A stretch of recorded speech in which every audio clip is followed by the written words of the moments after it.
দক্ষিণ ত্রিপুরার পোয়াংবাড়ি আড়ি ব্লকের অন্তর্গত মাধবনগর দ্বাদশ শ্রেণী বিদ্যালয়টি দীর্ঘদিন ধরে নানা সমস্যায় জর্জরিত।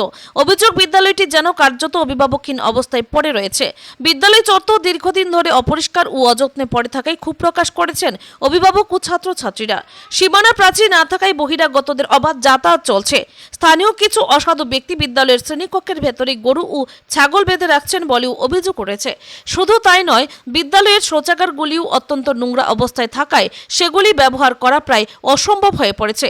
এই বিষয়ে বিদ্যালয়ের প্রধান শিক্ষক জানান, সীমানা প্রাচীর না থাকায় বহিরাগতদের এই অনুপ্রবেশ রোধ করা সম্ভব হচ্ছে না। সমস্যা আরও প্রকট হয়ে ওঠে বর্ষাকালে।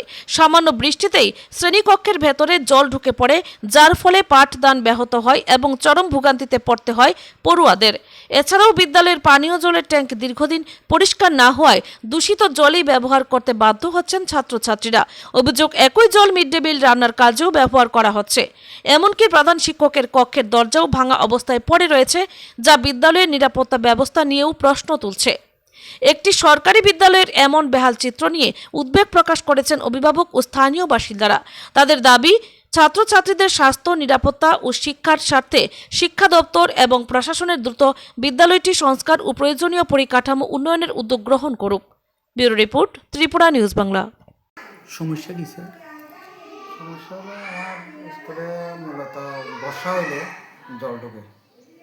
অতিরিক্ত বর্ষা যখন হয় তখন বাইরে থেকে জলটা মাঠের উপর দিয়ে স্কুলে ঘরে বা মিড ডে মিল যেখানে রান্না হয় এখানে জলটা ঢোকে। আর কিছু কিছু জায়গা আছে যেমন টিনটা ভাঙা, ঘরটা একটু দুর্বল, অনেক বছর আগে পুরানো ঘর তো, ঘরটা দুর্বল, যে কোনো সময়ে স্টুডেন্টের বা বাচ্চাদের উপর এটা ভাঙিয়েও পড়তে পারে। এটা একটু রিস্ক। যেমন আমার এই ঘরটার মধ্যেও দুই এক ফাঁকে ফাঁকে একটু জল টল পড়ে। আবার এই দরজাটাও কিন্তু একটা আছে, এমনভাবে আছে এটা দরজাটা খোলা যায় না। একটা সাইড, একটা পার্ট কিন্তু একদম লাগানো ফিক্সড, এইভাবেই থাকে, খোলা থাকে।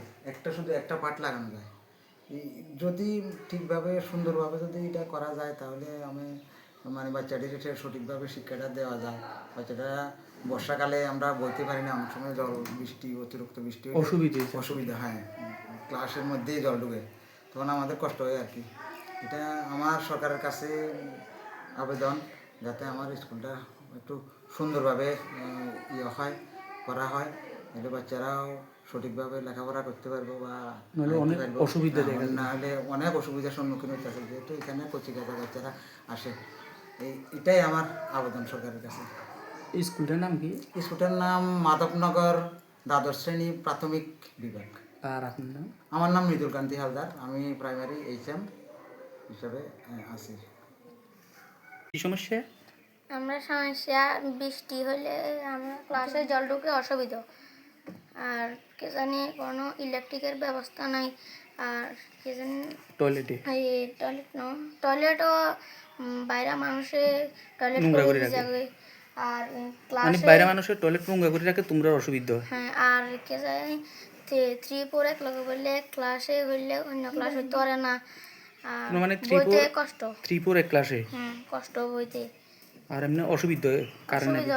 বৃষ্টি হলে জল ঢুকে পুড়ে যাবে। তোমার নাম? আমার নাম স্বাগত দাস। এটা কোন ক্লাস? এটা ক্লাস 4, ক্লাস 3।